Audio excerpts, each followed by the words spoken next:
Kevin, Orosz, welcome to the podcast. Great to be here. Mate, I love your work and have for quite a while. It's good to finally connect. I've been loving your work on social media in particular. We're going to talk about a lot of things today: polarity, conscious relationships, the masculine, which is a very interesting topic at the moment.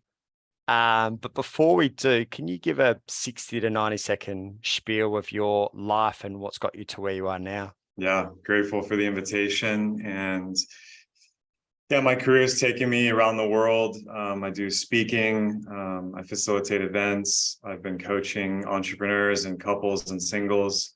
And also I'm an author of a book, a lot of which has revolved around masculinity and femininity and embodied relating, tantra, dating mechanics. But I also support entrepreneurs and artists, a lot of folks in the music industry, a lot of visual artists, to give their gifts to the world and really get organized and strategic about brand building and, going out on their own. Awesome. Very sharp and succinct definition there. Mate, the masc and the fem is really interesting, and even how they've changed potentially over the kind of last decade as well.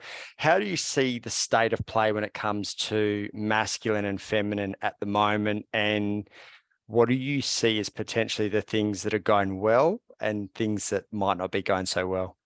Yeah, I mean, if you read social media comment sections, you'd think that the world is in chaos and no one knows what a man is or what a woman is, and a lot of the roles get reversed. But the reality, when you talk to people in relationships and you spend time with people and ask them about it, it's pretty simple. And what's going really well is that men are reclaiming their authentic power and their voice and their protection and providence. They're dropping into their hearts. They're ready to stop playing into the bullshit they were conditioned into and actually step forward as warriors and kings, lovers, leaders in their community.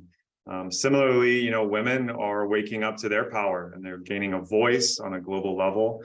And Me Too is just the beginning. The rise of the feminine is in full swing. A lot of people are exiting toxic relationships, and a lot of people are entering really divine unions and really compatible love. And I love that I get a front seat in supporting people in that work, and I've been blessed with that myself. What are some of the challenges in the masculine and feminine if you're not really attuned to potentially mainstream messages? What are some of the dividing challenges that people might not necessarily be conscious of, but there might be undercurrents of some of those?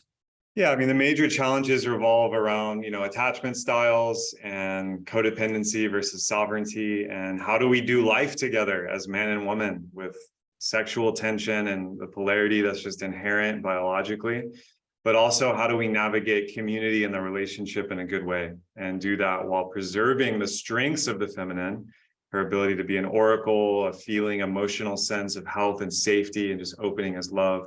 And how do we preserve what's great about men and masculinity, which is protection and hunting and strategy and direction, and their ability to provide and protect those that they love.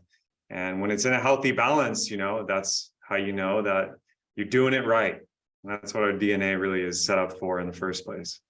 If we start on the masculine, obviously this being a more kind of masculine dominant podcast, what do you see as potentially the conscious, connected masculine man versus one that might not be as kind of conscious to the type of work that you do and really embodying those healthier traits? What are some of the signs that we should be looking for between the more conscious and potentially not so conscious? Yeah, I mean, a man that's living, in service to God or his mission or whatever he believes in, he's in service to something bigger than himself. So it's not all about him, right? This is kind of the difference between boy psychology and man psychology. A boy asks, what can I get? What can I take? Which is quite normal before age 7 when he's on his mother's teat and he's receiving from the village. But this is why rites of passage and initiation have been present in all of our ancestors, because eventually a man has to stand up on his own 2 feet and claim his authentic purpose and his role in the community and his relationship. And that's really beautiful when you see in conscious men, whatever that means for you, it's usually going to embody physical and psychological health and well-being. He's going to be a pillar. He's going to be interested in training. He's going to have brotherhood, strong male friendships and support. Ideally, he's going to have a masculine mentor or two. He's going to be authentic. He has the ability to say no. He's willing to hold the line for his integrity and values. And he's in service. That's the core thing. He's in service. He's aligned to Dharma. So he's not out there to just make money and make moves. He's there to actually make an impact. And that has to come authentically through him in the gifts that he's been given in his life. What do you see as, when you think about your own journey? So I always am interested in someone's backstory when they're really passionate about something. And one thing that I've kind of noticed with your work is a real strong desire to speak on masculine, feminine, and polarities. What's the significance of that for you, and how's that shown up, or potentially even not shown up in your world previously? Yeah, I mean, I was setting out to do academia. So I was going to do a PhD in psychology. I found my way into evolutionary psychology and was very interested in mating, dating dynamics, and social psychology and networking. And that was going along swell. I had a girlfriend in university. I was raised Catholic, so I was very sheltered, very, naive, and was very codependent. Found out she was cheating on me in university and just was completely devastated by that. Sent me on a downward spiral of anxiety, insomnia, drinking, and just had no fucking clue about the things I had held true. And it was a big red pill for me, which turned out to be the greatest blessing.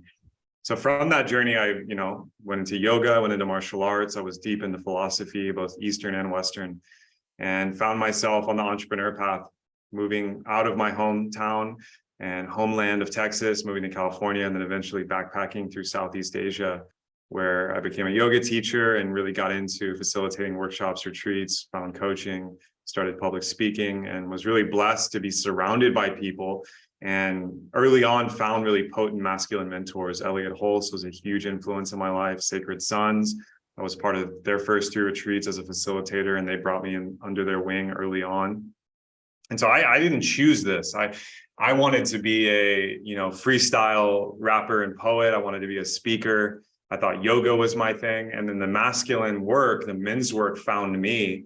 And I went viral back when you could, organically on a Facebook Live, saying masculinity is dead, and basically painted this picture of the old paradigm of patriarchy and dominance and cutting off the head and the heart, and the new paradigm of authentic men that are in service to life.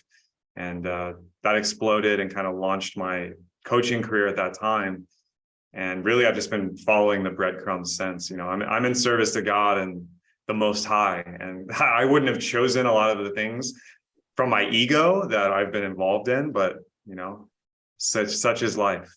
For those that are new to that term or that way of living, what does it mean to be of service, and how does someone, whether that's on a micro or a macro level, so whether that's their career path or whether there's ways that they can start to show up on a daily basis, what does that look like to start to kind of move in that direction? Yeah, it's really, are you, I mean, it's cliche, but it's true. Are you acting from fear, or you're acting from love? And for most people, it's a rude awakening, because they realize most of their life, as I did, and I'm still on the path, I haven't figured it out, but when you're acting from the ego and just the mental consciousness, you're trying to defend, protect, accrue resources, get love through manipulation or strategy. When you start to actually go inside and start asking the important questions every man must ask, and one of my mentors gave me these, who am I is number one. It's the biggest one. It's going to be a question until your last breath. Where am I going? This one's very practical. So if you can align your career with your passion and purpose, you're going to have a great time. Not everyone's going to do that, though. And this is where hobbies and service and volunteering and, your art can come into play. But where am I going? You need a vision as a man of where you're going in life. And then it becomes about community and love. It's who's coming with me. And so we know that we're the sum of the 5 people we spend the most time with. This includes the beloved. This includes your close brotherhood. And so when you really started to ask those questions and you start choosing to act from the heart and trust fall into life and take the leap and act on faith and act on impulse and intuition that's true, instead of what society, your parents, your priests, your politicians have told you. what's that look like for you in terms of the before and after? So not knowing much about your world pre this work, what does that brotherhood and that mission and that internal driver looks like before, and what does it look like after? Because you've mentioned it a couple of times, it's really easy to be caught in society's trap and using drivers of status, material wealth and thinking that's the catalyst. But what do those two worlds look like for you? I guess the before and after.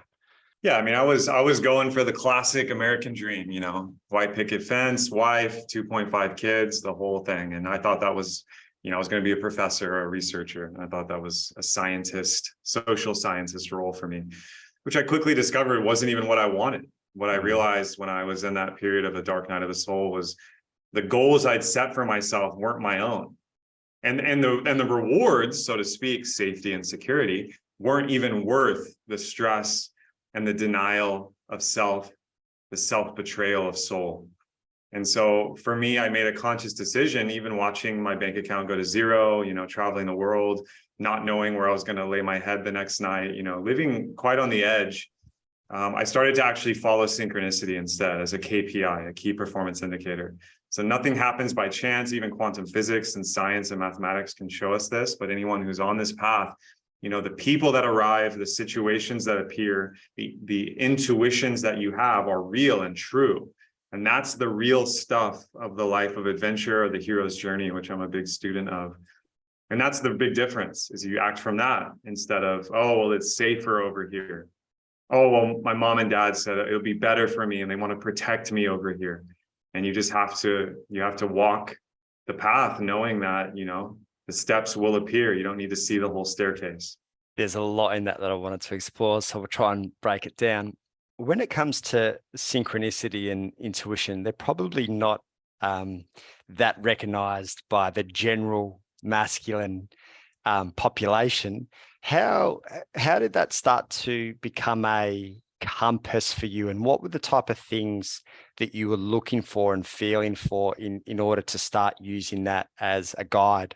Yeah, I mean, it can be very subtle things. It can be very massive things that are very obvious, flashing red lights in your face. For me, it did start very subtle. I started to question, I was very interested in shamanic traditions and yoga and the mystic arts of Taoism and Hinduism. And so I was already steeped in this material intellectually, because that's what I majored in psychology and philosophy. So I was geeking out on this stuff, but then it actually entered my reality. And, little things like, someone mentioning Bali years before I even knew where Bali was on a map, for example, was a very pivotal synchronicity. Finding books that were just left at my apartment complex when I was in university and said, take me. And I was like, what is this? And those books ended up, sparking massive journeys, because inside those books was The Alchemist from Paulo Coelho, books on quantum physics, books on Freudian psychology, books of adventure and fiction and travel. And, it's little things like that. It can be repeating numbers. It can be thinking of someone and they text you. It can be, going out to a party, a club, a place in nature, and then meeting someone who you share uncanny resemblance or similarities with, and they end up becoming a lifelong friend or steering you on a path forward. Loverships and relationships can be massive portals of synchronicity. And of course, plant medicine is a nexus of synchronicity. And for me, being raised very sheltered, when I first encountered plant medicine, having only done alcohol, and even cannabis for me, in my constitution, I'm so sensitive, blasted me open into a world of, psychic reality and the adventurous side of life that you will ignore if you just wake up, eat, work, sleep, repeat. And so that is really the alchemist's path, or the magician's path, is starting to look in those nooks and crannies in reality that are actually always pointing you in a benevolent way closer to knowledge of self. You mentioned psychedelics. There's a lot in there. You mentioned psychedelics, and before you mentioned Dark Night of the Soul and Hero's Journey, which all play such a significant role. What impact and role has psychedelics played, and what have you kind of explored by way of psychedelics? I think psychedelics should be legal. The fact that the plant-based ones, the fact that plants are made illegal by the state on this planet is an egregious and absurd notion. And these plants have thousands of years of use by our ancestors and shamanic practitioners worldwide. Even those of us that are white and Caucasian, our ancestors were earth people. They were pagan. They worked with herbs. They worked with the master plants as forms of just healing, first off, and then forms of knowledge and seeking. So for me, going quite deep into the scene, when I moved away from Texas, I entered the California scene of the, artistic psychedelic renaissance, and went to many festivals, went to Burning Man, and also sat in ceremonies with indigenous. And for me, it was absolutely a huge part of my growth. It still is. And the ability to, in real time, compress, years of, talk therapy or psychotherapy sitting on a couch into an evening with a facilitator you trust. I'm not advocating any of this. You should always, know yourself and only do these things in the traditional setting with people you trust most. Now, that being said, the growth, the shadow work, the creativity that was unleashed in my own mind, body, being, using these amazing tools of nature it's incalculable, and it continues to be a part of my path. And I think most human beings, as Terence McKenna said, will have sex, and it's one of the most important parts of the human experience. But thousands, millions of generations have gone to the grave without having the psychedelic experience, which is part of our birthright as human beings. There's a reason that the compounds in these plants on a almost molecular one-to-one basis mimic natural human brain chemistry. This is not a coincidence. They're part of our evolution on this planet, and that's still a mystery, obviously, that's being unraveled. What does that look like for you? You said that it's a continued part of your healing, growth, and expansion. Is it more for you a regular practice? Is it a case of when you feel called to something that you explore? What does that look like for you over the last couple of years, how you've worked with plant medicine? Yeah, I mean, early on, I definitely fell into the trap of like, let's just go crazy and let's party, the festival culture, the West Coast culture. It was very much about like, let's have fun and let's expand. I mean, it unlocked my voice, helped me get into music, helped me become more confident and, explore my body. And that was fun, but I definitely was probably abusing or overusing them on some level. And so I really backed away, and now I will only do it if I do feel called, or there's a strong ceremony with my community that's going to be held in a good way. And so it's definitely still a part of my path. It's something I, in the old style, it was really saved for, at most, for full and new moons, and at minimum for the solstices and equinoxes. Great PowerPoints on the scale of time, where you go inward and use these medicines and ceremony to pray, to give thanks, to heal, and to have vision. You've mentioned a few times community and brotherhood, and I've been really interested in the work of Sacred Sons as well. What does that look like for you? With us, it's a massive part of men's, like, everything in terms of growth, healing, connection, just the importance of it. What does that look like for you from, say, I guess your former self to now, in terms of what you look like or what you look for in a brotherhood, what you look for in connections, and what you look for in community? How is that different from how it used to be? Yeah, I mean, myself, like many men, find themselves in the lone wolf paradigm, right? The Hollywood action hero, the badass that can just do it all themselves and muscle through it. And I definitely was a loner and very much isolated for a lot of my youth. Now, what I realized when I was on this path and started to open myself vulnerably, mainly through a lot of events, workshops, and retreats, which is a big part of my early career, I'm very grateful for, was that leaning on other men and being vulnerable and speaking what's most true to you and being witnessed in that, and then receiving support, being emotional, and also going through battle, literal sparring or physical challenges together, is the most healthy thing for the masculine spirit. And it's a non-negotiable. So many men, like myself in the past, their friendships are based on work, or they're based on obligation. So your family, your close friends, the people you work with, and you just kind of feel like, well, this is what we do. We have a beer, we watch the game, we talk shit, we talk about who we fucked, we talk about how much money we make, and it's very shallow. At some point in your life, you have to realize you're choosing and feeding the relationships around you, and they're impacting you. Many of my mentors have said, show me your friends and I'll show you your future. So what I actually started to do is I broke away from scene after scene that wasn't serving me and became more, digitally nomadic, traveled a lot, was meeting a lot of people in personal development, coaches, speakers, artists, amazing people doing amazing creative things. That these are the people I wanted to invest in and have bonds with.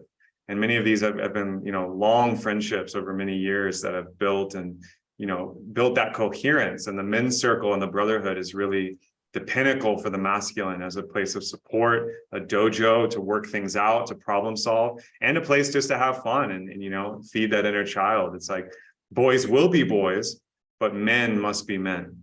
When it comes to those friendships and those brotherhoods and those communities, what does that look like for you now on a daily, weekly, monthly, yearly basis? I know you mentioned, I think you used the word going into battle.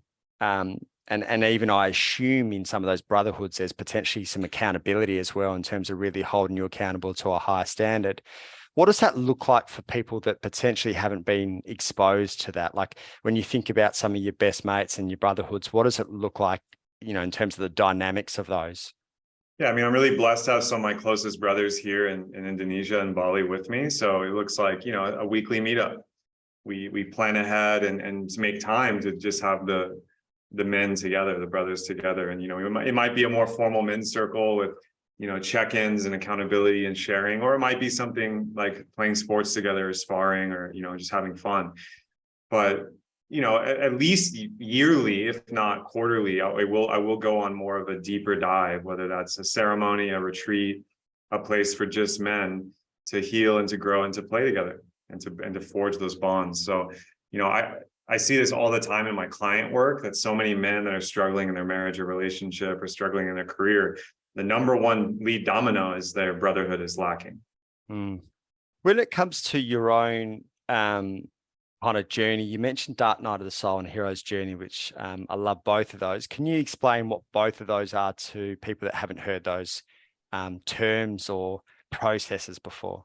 Yeah, the hero's journey, which is popularized by the sage Joseph Campbell, but it's ever present. It's the monomyth. It underlies all stories, mythologies, and theater and performances of humanity. And it's the age-old tale that's in all the fiction, all the literature, all the movies and books you've ever seen, of the hero, the protagonist, leaving what's known, often at great pains, entering the world of the unknown, encountering enemies, friends, allies, mentors, magic, and descending into the underworld to reclaim what has been lost. This is often the reconciliation with the Father, which is either an internal journey or literally with the Father, and confronting the demons or the dragons of his deepest heart and soul, the parts of him that are wounded and hurt. And this is the dark night of the soul, the midnight journey into the abyss, where you face these things and often undergo a death and rebirth, not physically, but of the personality and the ego structure. And then you seize the elixir, you seize the lesson from this, and you make the return journey home. These are the 3 acts of the hero's journey. And the goal of it is to return to your village. Everything's the same, but you've changed. And now you have something to give, something to offer to those around you, those beloveds that make up your village.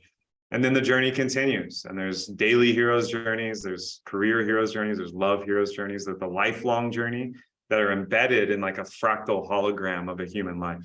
What's that look like for you if you kind of reflect on some of your experiences? And you mentioned, I guess, your kind of before world and the after, but what does some of those dark night of the soul moments or the hero's journey look like for you in your own personal experience?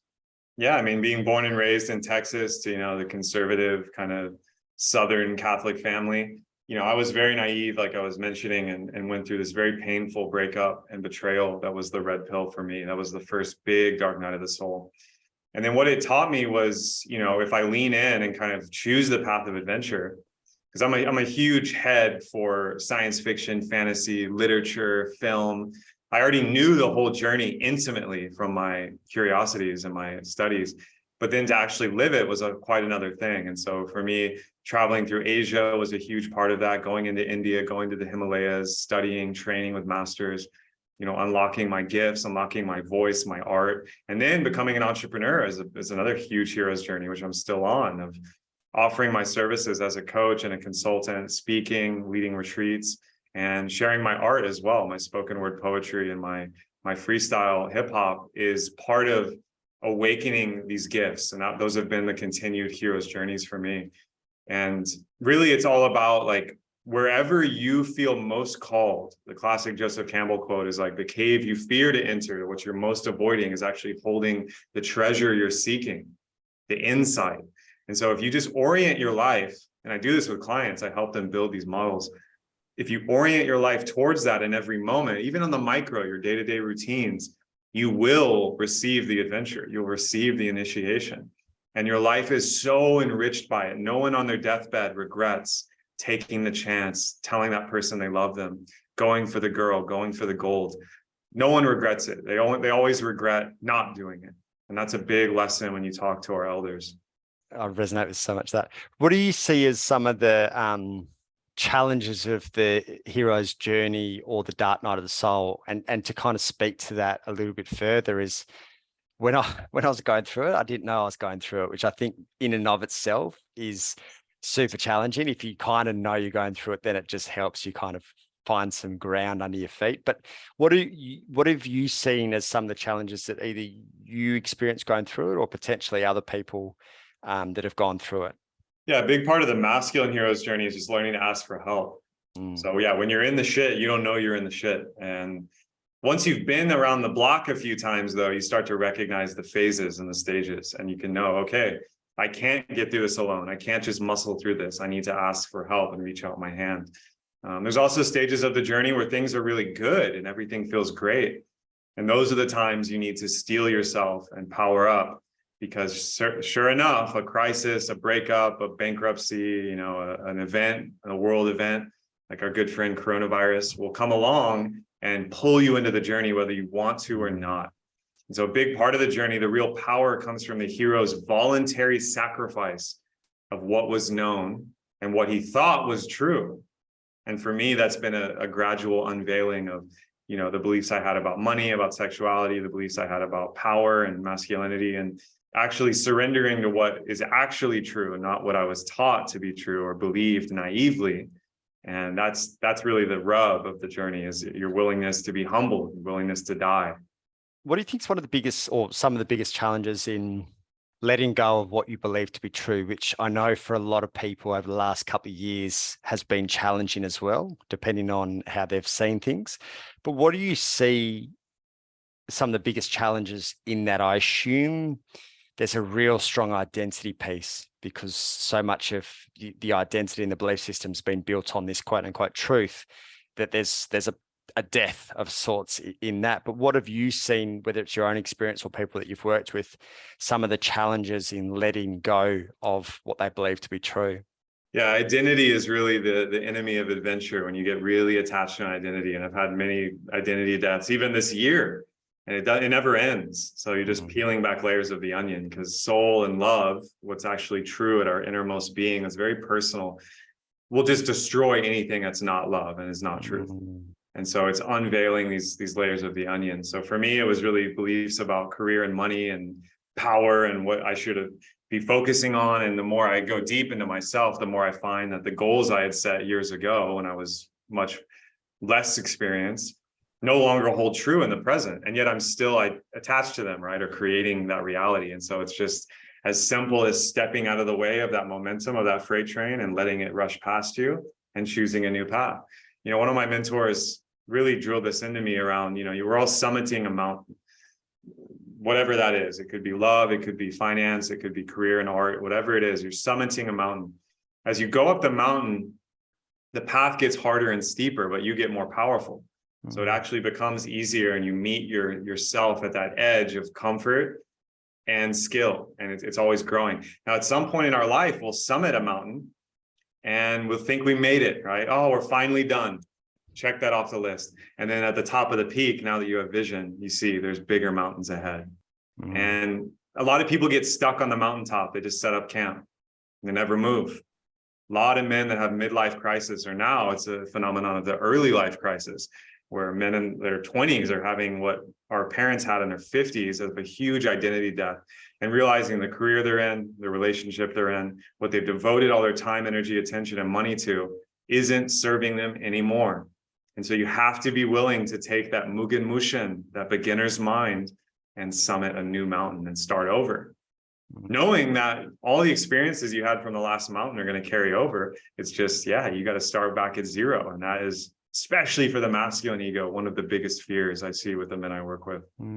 How do you, on a personal level, and again, potentially even your clients as well, how do you go setting goals these days I guess to tie into what you said around intuition and following that, how do you go setting goals? Is it quite tight and rigid, or because of the way that you do life, is it quite fluid in terms of constantly reassessing? I know for some people, the thought of a 3 to 5 year goal is, so far-fetched. They just kind of like to think about the next 90 days, and that's their focus. And then, the evolution of them at that 90 days, they'll reassess from there on in. But how do you go through that process yourself? Yeah, for me personally, I have a big vision. I have clarity on like what I'm here to do, my gifts I have to offer. There's things I want to achieve in the future that are, things like land, community, wealth, business ventures, community collaborations. There's things I see. However, the path to get there, I've learned through trial and error, is not linear. Okay, it's a spiral, this idea of the upward spiral. So on the spiral of life, you'll return to points that feel like you're going backwards, or you're still in the same place, but you're ascending on the spiral, and you have to trust that spiral staircase.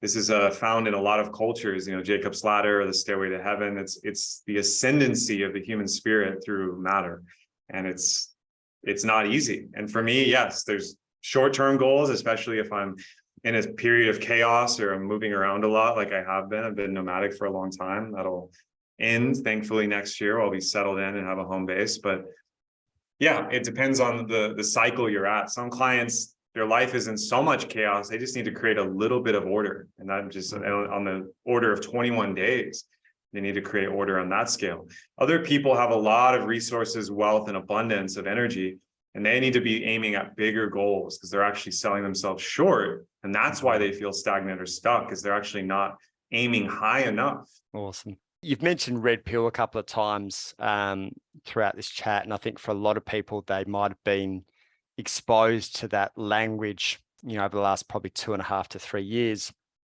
But for a lot of people, potentially never really understood, like, what are these people talking about when they talk about the red pill? How would you describe that to someone who is hearing that concept either for the first time or have seen red pill chat through, social media, etc., that haven't fully grasped exactly what that means? Yeah, I mean, if you know what the red pill is, go home right now and watch The Matrix 1, which is not a fictional tale. It's a documentary about reality, and it's based on Plato's cave and the Gnostic hypothesis. And the Wachowski sisters, now brothers then, have their own elegant way of telling the story. And Morpheus, which represents the guardian at the threshold in the hero's journey, approaches our protagonist Neo with 2 options. There's the blue pill, which will put you back to sleep. You can just go about life as it's always been. You can forget about all this adventure and chaos and courage and uncertainty. Or you can take the red pill and go down the rabbit hole and choose to see the world in a new way, knowing that you won't know what's going to happen next. And so the red pill is just this idea. It's become a meme now of choosing awakening, choosing the hard thing, choosing courage, and facing reality, knowing that you actually don't know what's going on and no one around you knows what's going on. You must enter the path and walk it for yourself in your own way. Well said. So if we're talking kind of red pill awakening and even your process, how's the last couple of years impacted that, if in any way it's accelerated things, woken parts of you that you weren't aware of, created, any kind of change, dysfunction, chaos? What's the last couple of years represented to you when it comes to red pill? Yeah, I mean, we're very blessed in this timeline to be visited by our good friend, the coronavirus, because the coronavirus was a collective red pill for humanity. It was a global awakening event. And it was very gentle for most people because they just had to sit with themselves at home. Now, for myself, running an online business, I had my best year ever financially in 2020, and I've continued to grow. I'm in the business of freeing people and awakening people. So business is good right now. Now, that being said, I had to double down on my own bullshit detector and delete anything from my life, including people and relationships that were not in service to that. And so for me, it's, I've been deep in this stuff since, 9/11. And even back then, I knew things were off, and I did, extensive research on my own, and, went down all the conspiracy rabbit holes. I've been down all the scientific hypotheses as well, the mainstream and the fringe. And I came to my own conclusions long before 2020. So when 2020 happened, it was almost a confirmation. And I chose to double down on what matters most to me, which is community, my family, my loved ones, my village, and my mission. And for me, it's been honestly amazing and a beautiful opportunity. And I'm getting to see so many clients and people around me really take leaps now and really stop waiting for perfect conditions to do their thing and to fly their freak flag. People are just ready to do it now. And that's the great gift of the last, 2-3 years. What is it about the last couple of years that has given them the permission that they could have potentially given themselves, do you think? Yeah, it's people they trust and they know taking a side. And we live in a world of duality and polarity. So it's quite normal and natural that humans love to pick sides over those sports. A lot of people we thought were conscious, awake, aware, they stood up and they said, this is for your own good. This is to protect other people. You should do what the governments and the states that are military industrial, cartels are telling you to do. This is what we should do. And a lot of leaders were exposed to be complete shills and completely out of integrity. So a lot of people got disillusioned and were forced to the red pill. A lot of other people stood up and said, bullshit. And they called out the egregious human rights consequences of the pandemic. And a lot of people that were on the fence got that permission slip. They were blessed by the people they looked up to or the people they knew and loved and trusted, becoming permissionaries and saying, you know what, fuck it. I'm going to live life on my own terms. I'm going to do the thing. I'm going to invest my money, my intention, my time in things that matter and are important to me. I'm going to stop giving energy to the industries that are actually sapping my willpower or telling me things that I don't want to do. And I'm being authentic to that finally. So I've seen that a lot. Mate, I love it. You mentioned there, and you mentioned right at the start, and I know it's something you speak about a lot in your work, polarity. Why is that important to you, and why should we be passionate about it? I mean, for me, having those failed relationships early on in the betrayal and just realizing I didn't know jack shit about sexual polarity and dating and mating dynamics, which are, they live in the hindbrain, they live in the nervous system. This is not something you're going to reinvent in 2022 with some woke activism. This is old ancient stuff. It's wetware, it's primal tech. So I just set about studying it full fury and was blessed to have a lot of teachers, both in yoga and the Taoist tradition, but also in more traditional dating psychological studies that, awakened me to the sexual polarity space. And it's been a big part of my work. It's what my audience wants. So I've just surrendered to that. And really the last 6 months, I've really niched down into going all in on teaching polarity, leading group programs and one-on-one coaching on it. And it's this simple concept that yin and yang exist, masculine and feminine exist, sun and moon, king and queen. There's a duality that exists in human beings, and it's in us internally. So men have an interiority that's feminine and women have an interiority that's masculine. So you have your own internal polarity and alchemy, but it really gets juicy when you're in a sexual romantic relationship, because then all these dynamics start playing out. And much like anything, when we consciously engage in them, we gain a lot of freedom and intimacy and depth instead of letting them be run by subconscious fear, trauma, and childhood wounding. Mate, it's a juicy subject that I, similar to you through my own pain, have found really interesting in that. For those that want to explore you and the work that you do, where's the best spot for them to find you? Yeah, probably the best place would just be Instagram at Kevin J. Orosz. I'm on Facebook, YouTube, Twitter, TikTok, same thing. And my website's kevinorosz.com. I'm running an amazing community on Facebook that's free, but it's closed, called the Polarity Dojo. So if you want to come and learn this stuff, we're offering masterclasses almost every week on this. There's tons of free content, recordings, material to go through. And it's an open forum. It's a safe community to practice this stuff. A lot of men and women love it. And yeah, I'm serving clients one-on-one. Most of them are doing polarity work. Some of them I'm helping them build their business or run their company and teams and really create coherence and authentic tribe. So that's one of my big passions right now. And as someone who is a big fan of your work and the message that you put out, and I'm always learning off your stuff, I can definitely attest to jumping in and being part of those groups. Kevin, mate, really good to finally chat. I know we've been kind of working towards this for a while. And yeah, thank you for the work that you continue to bring to the world. Appreciate you a lot, Blake. Thank you. Cheers, brother.